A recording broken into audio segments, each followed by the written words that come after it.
Hi, what's up? Malcolm Lovejoy, Adam E. Stewart, aka Mindbender Supreme. Another reading from Sex and God: How Religion Distorts Sexuality. Shout out to Daryl Ray. you know, we're just dropping jewels, just going in, talking about sex. I was walking through Eden Center today, and I walked by this store that sells milkshakes and stuff, and they were playing Jesus is King, and I was like, blah. Yeah. It's like, it's just disappointing because it's just never has somebody so famous done something so problematic and complex. So here we go, continuing to read Why Religion Distorts Sexuality. We're going to go into why are Jews monogamous and then why are Christians monogamous, and start breaking down the hypocrisy. Why are Jews monogamous? Interestingly, there is nothing in the Ten Commandments about the number of spouses you can have. At the time of writing of Exodus and Deuteronomy, polygamy was well accepted and practiced by Judaism and surrounding cultures. Under Rome in the 1st century Christian era, the monogamous Romans were tolerant of polygamous Jews. Herod the Great was allowed to have many wives because he was Jewish. There was no outcry at the time against Herod's behavior because it was an acceptable practice. As with many cultures, polygamy was generally practiced by the upper classes. Think about that. Just think about that. Since it required excess resources to support multiple wives. Even when polygamy was most widely practiced, most Jews would still have been monogamous as a practical matter.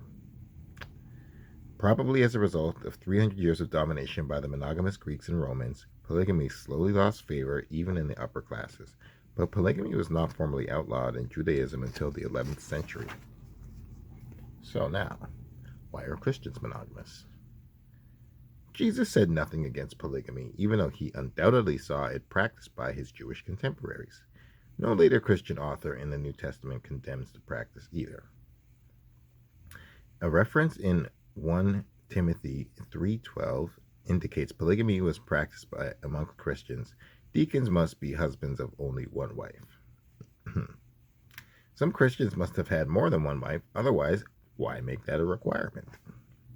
The world of early Christianity was a mix of monogamous and polygamous practices, both inside and outside Judaism. As Christianity spread to non-Jewish communities in the Roman world, many would already have been monogamous, so polygamy would not be an issue. But in polygamous North Africa and the Arabian Peninsula accommodations had to be made. The church may have disapproved of polygamy, but conversion was more important at that time. Once an area was converted, then the church slowly went about forcing out polygamy. Just so bad. It was too much to ask that a wealthy polygamous convert give up 2 of his 3 wives, but the church could ask that his sons refrain from marrying more than one wife.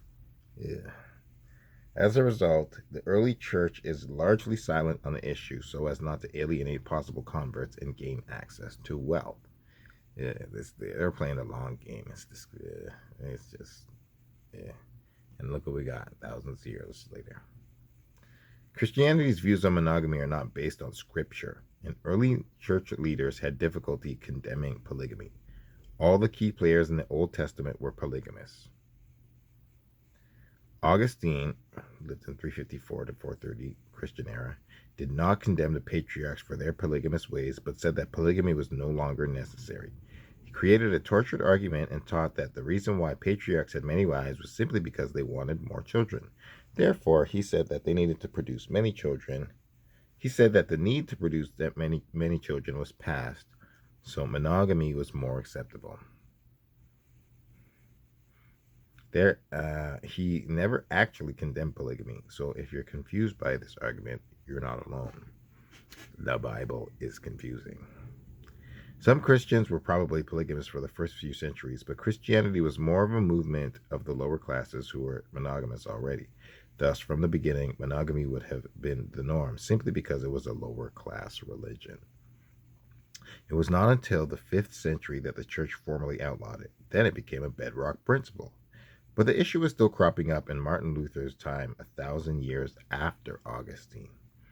In a letter to Chancellor Gregor Bruck, January 13th, 1524, Luther stated, "I confess that I cannot forbid a person to marry several wives, for it does not contradict Scripture." Think about that. Modern-day Christian cultures ignore the fact that there is no prohibition on polygamy, or more accurately, polygyny, many wives. For that matter, polyandry, or for that matter, polyandry, many husbands. Yes, ladies, you're allowed to have multiple husbands too if you're a Christian, even though people may frown upon that. But they're just being judgmental. And you know what that book says. Only God can judge. In matters of marriage, the Bible is largely silent. The Mormons had no problem with polygyny. They believed that Jesus had 3 wives. Joseph Smith instituted polygyny from the very beginning. We can see from the polygyny of Mormonism, Hinduism, and Islam, religions can be quite successful with non-monogamous forms of marriage.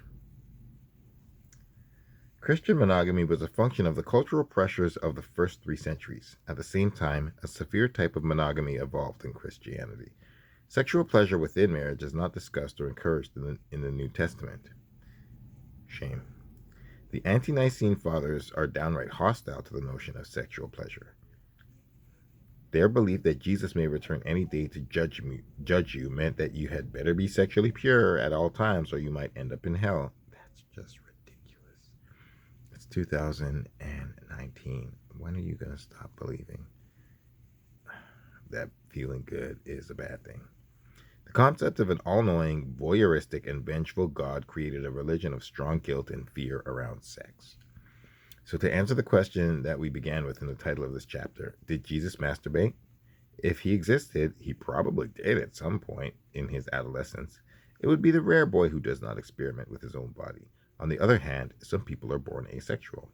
If Jesus was asexual, he might never have masturbated. Jesus said in Matthew 19:12, "For some are eunuchs because they are born that way. Some are made that way by man, and some have renounced marriage because of the kingdom of heaven. The one who can accept this should accept it." Maybe he was a born eunuch from birth. In that case, how can a eunuch give advice about sex and marriage? Now let's turn to the mechanics of shame and guilt to help us understand why sex is so important to most religions and why they use it so much. Chapter 5, the shame of it all. How is shame different from guilt?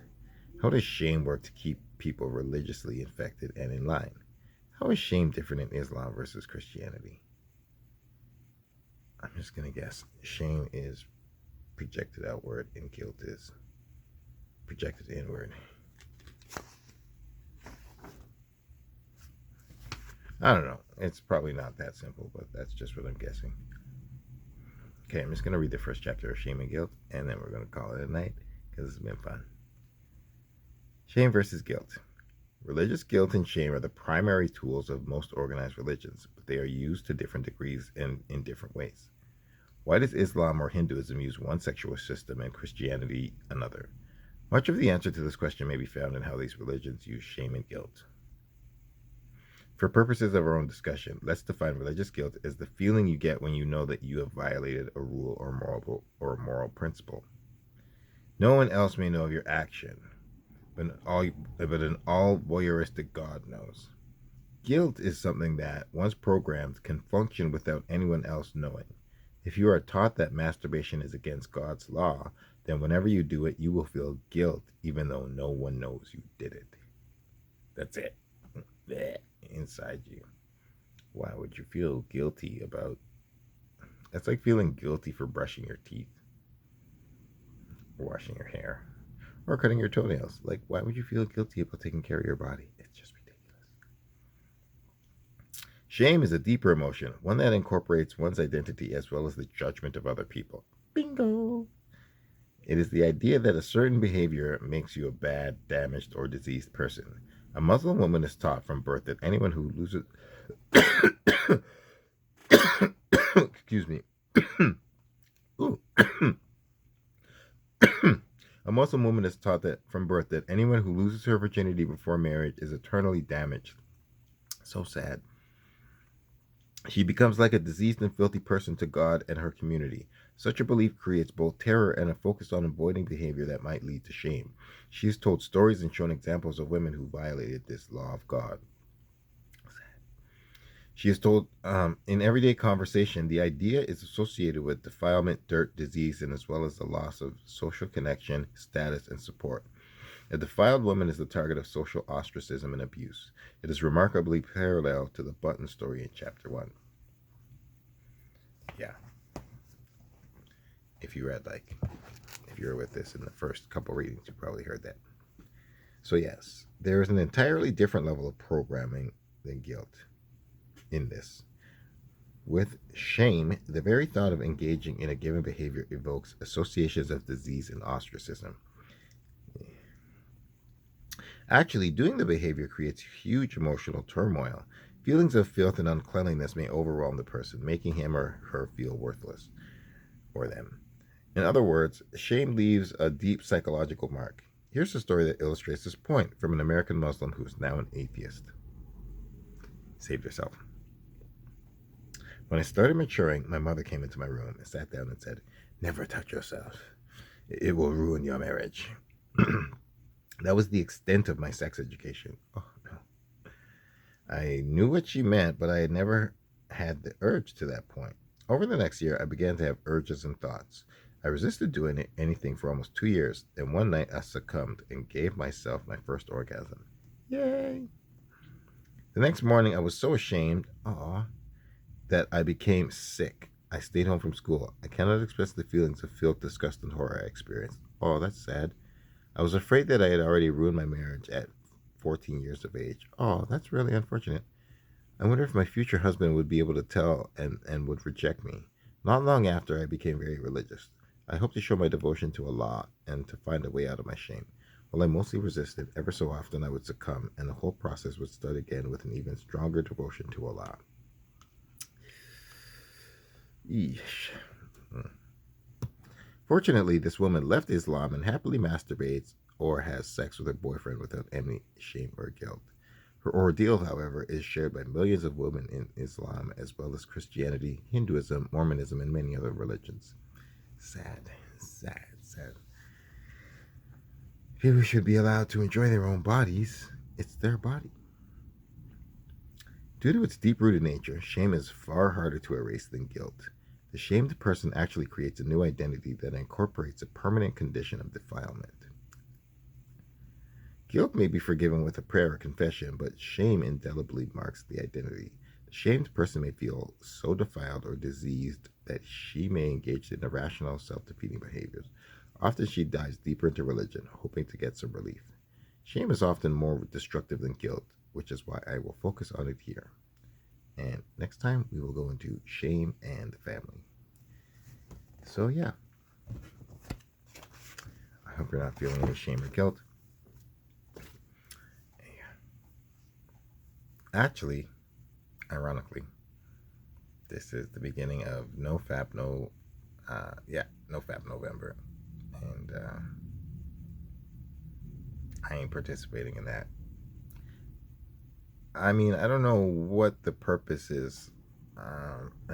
Is there...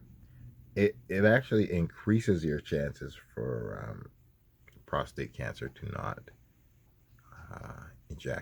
ejaculate on a regular basis. And yeah, I mean, what is the point of building up your frustration sexually, trying to go the whole month of November without coming, just so you can have Destroy Dick December and like super frantically masturbate or like hyper fuck?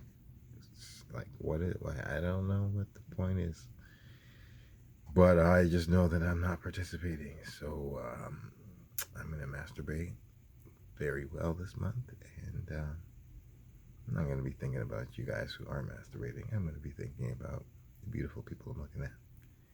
So yeah, all you out there, be good to your bodies. Treat yourself good. Regular masturbation month is May, but we gonna do it twice this year. We do it every month, but happy masturbation month, November 1st, from Malcolm Lovejoy. I love you. I love us.